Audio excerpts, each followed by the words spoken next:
नमस्कार, आप देख रहे हैं सिटी पोस्ट और मैं हूं अभिषेक मिश्रा।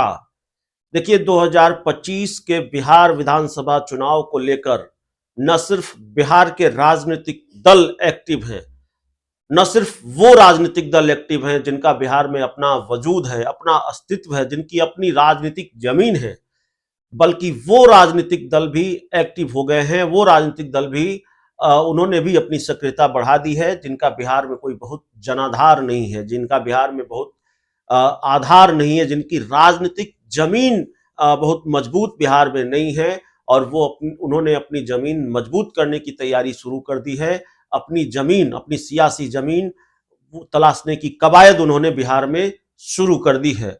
और अगर एनसीपी के प्रमुख, एनसीपी दो गुटों में बट गई है, एक तरफ अजित पवार का गुट है, एक तरफ शरद पवार का गुट है। तो शरद पवार गुट वाले एनसीपी की हम बात कर रहे हैं।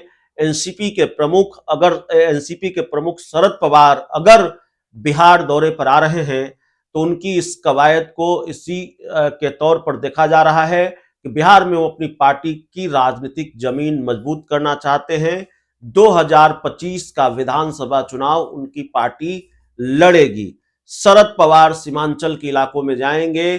शरद पवार के पूर्णिया दौरे की खबर है, बिहार के पूर्णिया में वो पहुंचने वाले हैं। और शरद पवार गुट बिहार में इस बार अकेले चुनाव लड़ेगा। कई बार ऐसा होता है कि आखिरी वक्त में किसी के साथ गठबंधन पर बातचीत बन जाती है, आखिरी वक्त में कोई एक तीसरा मोर्चा आकार लेने लगता है, भले ही वो सफल हो न सफल हो। जैसे उपेंद्र कुशवाहा ने 2020 के विधानसभा चुनाव में बीएसपी और एआईएमआईएम और ओम प्रकाश राजभर की पार्टी के साथ गठबंधन कर एक तीसरा मोर्चा बनाने की कोशिश की थी। बहुत सफल उपेंद्र कुशवाहा नहीं हुए। तो खैर, अभी तक खबर यही है कि जो शरद पवार की पार्टी है वो अकेले बिहार में 20 से अधिक सीटों पर चुनाव लड़ेगी।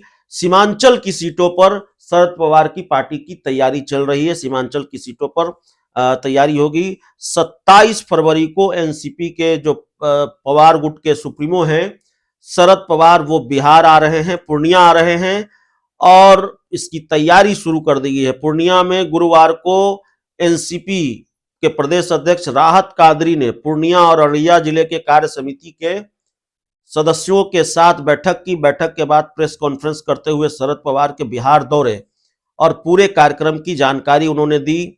पार्टी के प्रदेश अध्यक्ष राहत कादरी ने बताया कि 20 साल बाद एनसीपी शरद चंद्र पवार गुट के सुप्रीमो शरद पवार का पूर्णिया आगमन हो रहा है, जिसकी तैयारियां जोरों पर है। शरद पवार आगमन के लिए पार्टी भी मजबूती के साथ खड़ी है। तो जाहिर तौर पर शरद पवार, एक तरफ उनकी पार्टी का जो दूसरा गुट है, उनके भतीजे अजित पवार का गुट है, वो एनडीए के साथ है। शरद पवार इंडिया गठबंधन के साथ है और बिहार में वो अपनी राजनीतिक जमीन तलाशने आ रहे हैं, पूर्णिया आ रहे हैं और इसको लेकर तैयारियां भी शुरू कर दी गई है। सीमांचल की 20 सीटों पर खबर यह है कि सीमांचल की 20 सीटों पर शरद पवार की पार्टी तैयारी कर रही है। बहुत बहुत धन्यवाद।